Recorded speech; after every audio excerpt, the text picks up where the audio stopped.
Bismillahirrahmanirrahim. Assalamualaikum warahmatullahi wabarakatuh. Kami dari Prodi D3 Analisis Kesehatan, Stikes Kasausaha Garut, kelas 2A. Di sini kami akan melakukan praktikum mengenai uji klor pada sampel air minum. Kami dari kelompok 8, nama saya Muhammad Ramadhani, dan juga teman saya. Nama saya Detio Misawati. Nama saya Nur Sapariani. Baik, kita langsung saja ke langkah kerjanya. Selamat menyaksikan.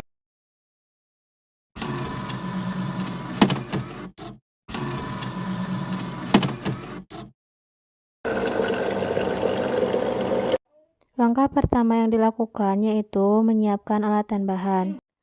Untuk alat yang digunakan ada Erlenmeyer, gelas ukur, labu ukur, gelas kimia, pipet ukur, batang pengaduk, spatula, kaca arloji, statip, dan biuret. Untuk bahan yang digunakan, kami mengambil 10 sampel air isi ulang galon dari berbeda-beda daerah. Timbang larutan baku perak nitrat atau AgNO3 sebanyak 0,2395 gram. Lalu, larutkan dengan air Aquades dalam labu ukur 100 ml. Timbang larutan indikator kalium kromat atau K2CrO4 sebanyak 2,5 gram. Dan larutkan dengan Aquades di labu ukur 100 ml.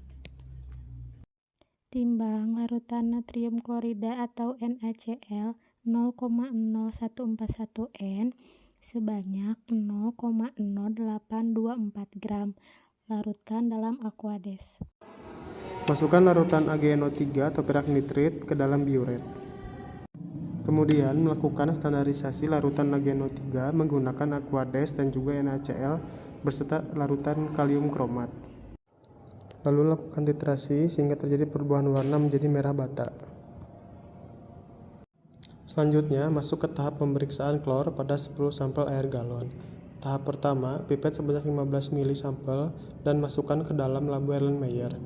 Tambahkan 1-2 ml larutan indikator kalium kromat.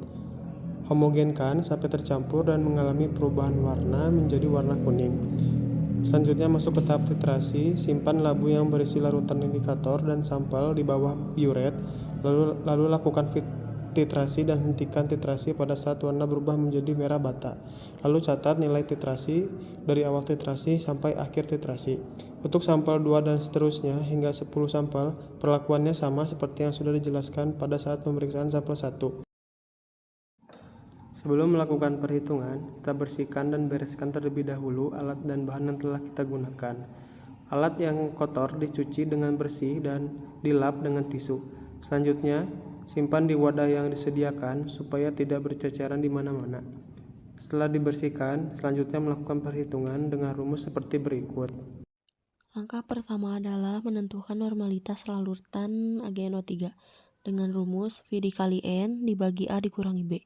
V adalah volume larutan NaCl yang digunakan, N adalah normalitas larutan NaCl, A adalah volume larutan AgNO3 yang dibutuhkan untuk titrasi NaCl, dan B adalah volume larutan AgNO3 untuk titrasi blanko.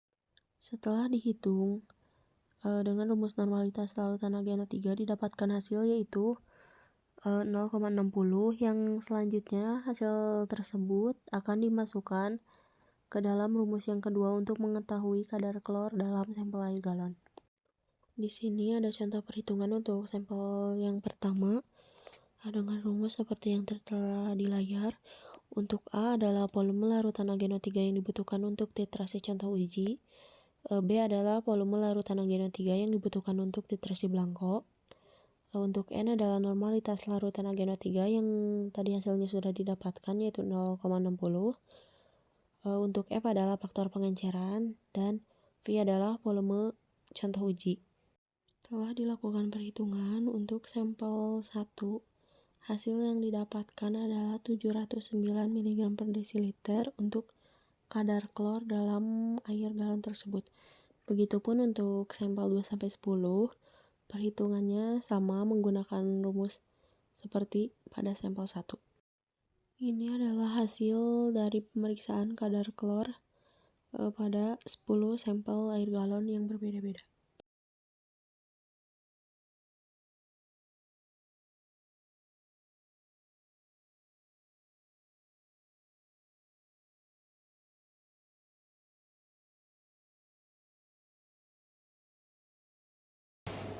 Baik, sekian praktikum dari kelompok kami.